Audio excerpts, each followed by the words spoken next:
మానవాళి మనుగడకు ఆధారమైన అడవులు నానాటికి తగ్గిపోతున్నాయి. భూమిపై వ్యర్థాలు పెరిగి కాలుష్యం కోరలు చాస్తోంది.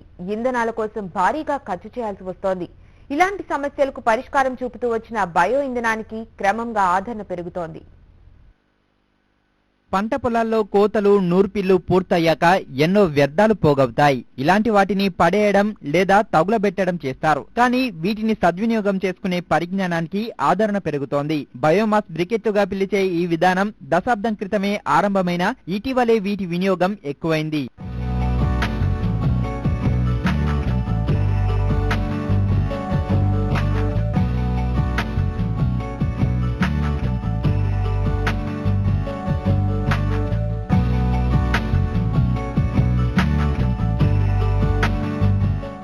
ఈ విధానంలో పొలాల్లో వృధాగా ఉన్న వ్యవసాయ వ్యర్థ పదార్థాలకు కొంత మొత్తం చెల్లించి బ్రికెట్స్ తయారీ పరిశ్రమకు తరలిస్తారు. ఈ మిశ్రమాలన్నింటినీ బ్రికెట్ యంత్రంలో వేసి ఘన పదార్థాల బ్రికెట్లు తయారు చేస్తారు. వీటిని బాయిలర్లు, హోటళ్లు, పాఠశాలలు, వసతి గృహాలు, ఫంక్షన్ హాళ్లకు పంపుతారు. Coca Cola, Pepsi, Parle, Reddy slab వంటి కంపెనీలు వీటిని వాడుతున్నాయి. అంటే ఊర్లలో రైతు దగ్గర మిగిలిపోయిన వేస్ట్ నుంచి తయారు చేసినారు కాబట్టి ఊర్లలోనే తయారవుతూ ఉంటుంది. ఈ ఇండస్ట్రీ అంటే రూరల్ ఎంప్లాయ్మెంట్ జనరేట్ అవుతుంది, రైతుకు ఎక్స్ట్రా బెనిఫిట్ అవుతుంది.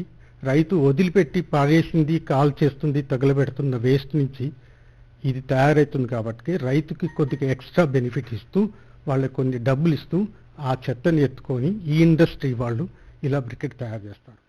దీనివల్ల బయోఫిల్ బ్రికెట్స్ వల్ల కంపెనీ వాళ్ళు కూడా చాలా సంతోషంగా ఉన్నారు. ఎందుకంటే వాళ్ళ బాయిలర్కు దీనివల్ల లైఫ్ అనేది పెరుగుతున్నది. ఇందులో కార్బన్ పర్సెంట్ లేదు కాబట్టి వాళ్ళ లైఫ్ అనేది పెరుగుతుంది. పొల్యూషన్ అనేది తక్కువ ఉంది. వాళ్ళకి యాష్ పర్సెంట్ అనేది తక్కువ రావడం వల్ల వాళ్ళు కూడా సంతోషంగా ఉంటున్నారు. బ్రికెట్ వ్యాపారంలోకి అడుగు పెడుతున్న పలువురు ఔత్సాహికులు వీటి కోసం ప్రత్యేక స్టాళ్లను సైతం తయారు చేసి మార్కెట్లోకి విడుదల చేస్తున్నారు. ఇంధనం కోసం కట్టెలు, నేలబొగ్గు వాడే పరిశ్రమలు ప్రస్తుతం బ్రికెట్స్ వాడేందుకు ముందుకు వస్తున్నాయి. నేను కమర్షియల్ గ్యాస్ కి బయోమాస్ గ్యాస్ బ్రికెట్ కి కంపేర్ చేసుకుంటే నాకు 60 to 70% ఖర్చు సేవ్ అవుతా ఉంది. అందు గురించి నేను నాకు సంబంధించినటువంటి క్యాంటీన్స్ ఏవైతే ఉన్నాయో లేకపోతే హోటల్స్ కానీ ఎక్కడ క్యాటరింగ్ చేసినా కానీ ఎక్కువగా నేను ఈ బ్రికెట్ని యూజ్ చేస్తూ ఉంటాను.